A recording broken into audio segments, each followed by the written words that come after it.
Once again, it's Dr. Schulte up here at the Drop-In Doc, bringing you another coronavirus update because nobody's tired of that yet, right?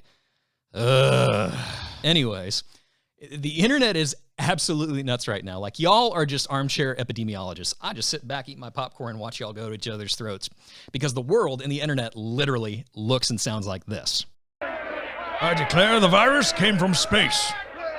It's all Bill Gates' fault. I saw him. It's the chemtrails. I've been saying it all along. We're all essential workers. We demand a vaccine, but don't believe in vaccination. COVID stole my stimulus check. The carnivore diet cures COVID, dude. You need to inject yourself with Lysol. GMO! And I'm over here responding to the world and the internet like this. Fuck. So get this, we're going to be talking about a topic that's probably going to be a little bit sacrilegious here, especially because it's the topic du jour, and everybody's asking me about this, even other colleagues, is are you doing antibody testing?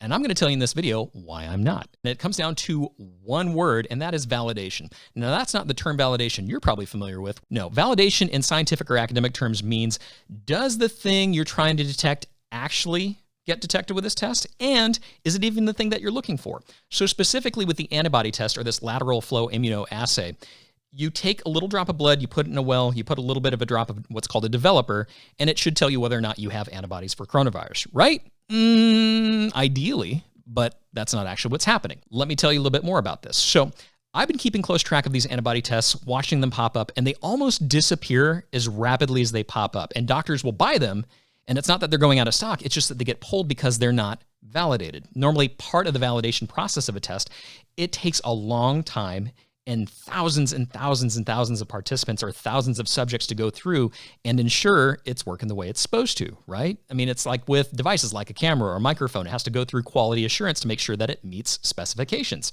Just like with a test, especially like something that's going to determine whether or not we are released into the wild safely in the next week to 2 weeks. We want to make sure that these tests do what they're designed to do, and they specifically detect what we want them to detect. It's called sensitivity and specificity in scientific terms. There will not be a quiz at the end, so don't bother with that. All you have to know is that the tests that we currently have do not meet the validation requirements because we haven't had enough time to really put it up to scrutiny. We don't know if they actually detect what they actually detect. And here's the biggest concern that could happen is, I understand for you guys, you want us to release these tests. You want to know, can we go back? Can we go back to life as usual? And the sad truth is we don't have a test that does that yet.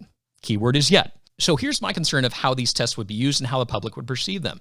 Is you go ahead and run the tests and you show that people have developed immunity to something, and people interpret that as, oh, I'm immune to coronavirus. Well, what happens if we release everybody back out and we use these tests that aren't validated, and suddenly we have a second wave, possibly even bigger than the first wave? It is possible.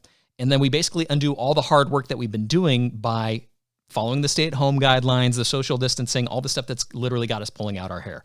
Do you really want to go back and start over from scratch? I personally don't. I understand that you really, really are clamoring for one of these tests, but we just don't have it yet. Hang tight. It will happen. So anyways, that's all I wanted to update you on. I know this is tough, but we are approaching, hopefully, our goal timeline of maybe in the next week to 2 weeks being released back into the wild.